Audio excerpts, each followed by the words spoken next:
Անցյալում Ռուսաստանում ձմեռներ և սառույցներ չկային։ Տիրոջ փոխակերպման եկեղեցին Կալուգայի շրջանում։ Եկեղեցին կառուցվել է տաք կլիմայի համար, առանց սառույցների։ Այս եկեղեցու շինարարության ընթացքում ջեռուցում չի տեղադրվել։ Չկան վառարաններ, ջեռուցիչներ, ոչ էլ ծխնելույզներ, որտեղ էլ որ լինես, չկա ոչինչ։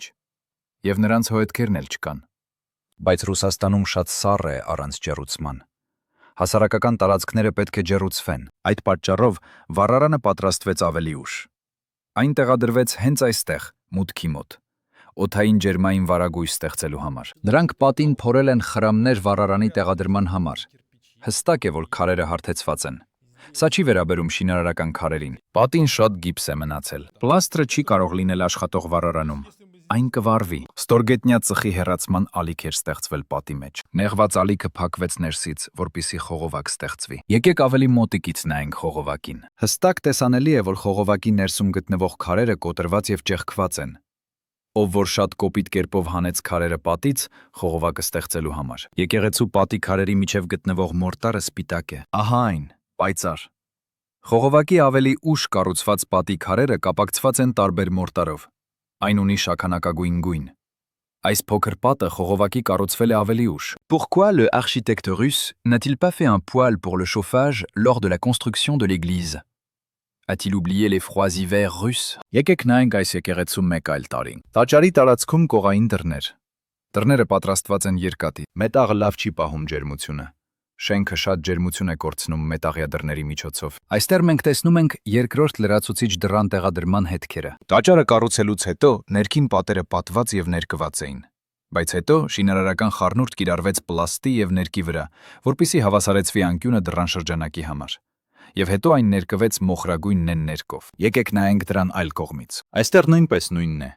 Մածուկի մի շերտ, ներկի մի շերտ եւ վերևում կառուցողական մորտար է կիրառվում անկյունը հարթեցնելու համար։ Ավելորդ դուռի շրջանակ տեղադրելու համար։ Եվ հետո այն ներկվում է մոխրագույն ներկով վերևից։ Ավելի ուշադիր նայեք շենքի մորտարի գույնին։ Եկեղեցու պատի մեջ, քարերի միջև, սպիտակ մորտար։ Ավելացված դռները տեղադրված են դեղին շագանակագույն մորտարով։ Այն նման է այն լուծույթի գույնին, որը օգտագործվել է խողովակի խցիկը փակելու համար, որը հետագայում անցվել է։ Հավանաբար խողովակը եւ լրացուցիչ դռները պատրաստվել են մոտավորապես նույն ժամանակ։ Այն բանից հետո, երբ տաճարը պատված եւ ներկված էր ներսից, այսինքն ամբողջությամբ պատրաստ էր օգտագործման համար։ Եկեղեցու շենքի արտաքին մասը չունի հիմնադրամի պաշտպանություն ռուսական սառնությունից։ Արտաքին խոնավությունը բարձրանում է գետնից բլոկների ներսի մանրաթելերով։ Ցրտին ջուրը սառչում է եւ կոտրում է բլոկները։ Խմեց կտորներ ընկել են անկյուններում։ Սա առաջացրել է ռուսական սառույցը։ Շենքի ամբողջ ստորին մասը փլվում է։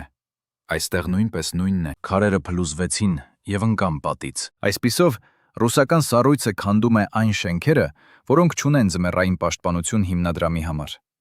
Եվ այս եկեղեցում պաշտպանությունը բացակայում է։ Քանի որ այս եկեղեցին նախատեսված է տաք կլիմայի համար, առանց սառույցների։ Ամսագրում նշված է, որ եկեղեցին կառուցվել է 1791 թվականին։ 18-րդ դարի վերջում։ Եթե ամսաթիվը ճիշտ է, ապա 200 տարի առաջ Ռուսաստանում ձմեռներ եւ սառույցներ չեն եղել։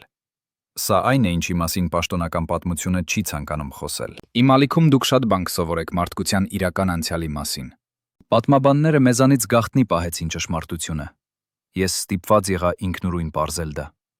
Ես գտա այնպիսի բաներ, որոնք անգամ չես կարող պատկերացնել։